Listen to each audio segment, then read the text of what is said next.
The sun was beginning to dip beyond the rainforest canopy, painting the sky in shades of crimson and gold. The jungle was alive with its usual chorus. Birds calling out to one another, monkeys swinging high above, and cicadas buzzing tirelessly. Yet, deep in the thicket near a narrow stream, a silent struggle was unfolding. A mother deer, lean and graceful, had come to drink water for herself and her fawn. Her brown coat glimmered in the fading light, and her large, gentle eyes reflected both caution and care. But hidden beneath the muddy stream bank was a predator waiting with patience only nature could teach. A giant python, its scales glistening green and gold like living armor. Before the mother deer could react, the serpent uncoiled with terrifying speed. With a whip-like motion, it lunged, its massive body wrapping around her slender frame. She let out a desperate cry, her hooves thrashing against the ground, but the python's coils tightened mercilessly. Her fawn stood frozen a few feet away, trembling, unable to do anything but cry out in sharp, panicked bleats. That call, high and urgent, echoed through the forest like a signal for help. And someone heard.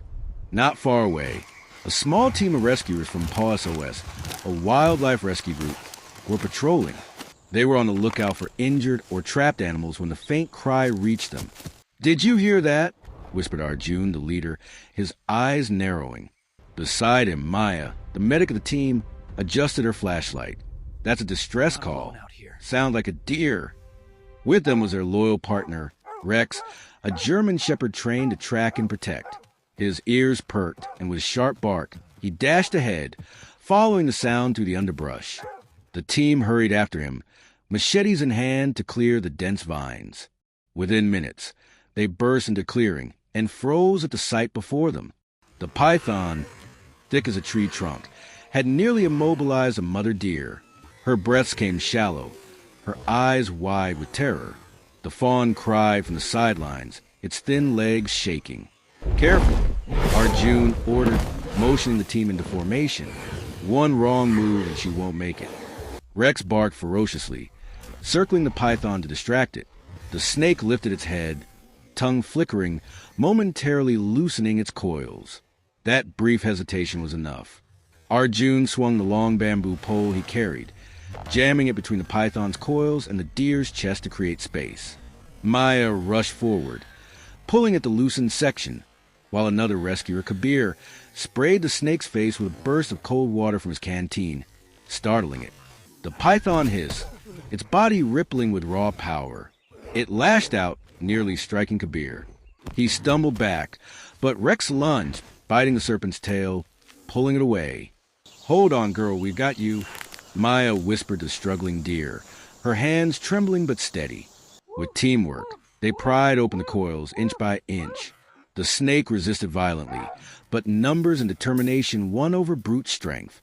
Finally, with a desperate heave, they freed the mother deer. Exhausted, the deer collapsed on the forest floor, sides heaving. The python, sensing defeat and outnumbered, retreated with slow, slithering grace, disappearing back into the dark water. The fawn immediately rushed to its mother, nuzzling her face, as if to reassure itself she was alive. Maya checked her for injuries, deep bruises along her ribs, but no broken bones. "She'll recover," she said with relief. The team created a safe perimeter while the mother rested. Arjun looked around at his crew, sweat and dirt streaking their faces. "Good job, everyone. Another life saved." Rex wagged his tail, though his chest still rose and fell rapidly from exertion. He padded over to the deer, sniffed gently, and then sat down, as if keeping guard until she could stand again. By nightfall, the mother deer managed to stand. Though unsteady, she lifted her head proudly, her fawn pressed close against her side. With one last look at her rescuers, she guided her baby back into the safety of the forest. The Paw SOS team watched them disappear into the foliage, a quiet satisfaction settling in their hearts. They hadn't just saved an animal. They had preserved the bond between mother and her child. As they packed up to leave, Arjun spoke softly. "Every rescue matters, no matter how small. Tonight, the jungle has one less tragedy and one more miracle." The team walked back under the canopy of stars, Rex trotting faithfully at their side, while the forest sang its eternal song of survival and hope.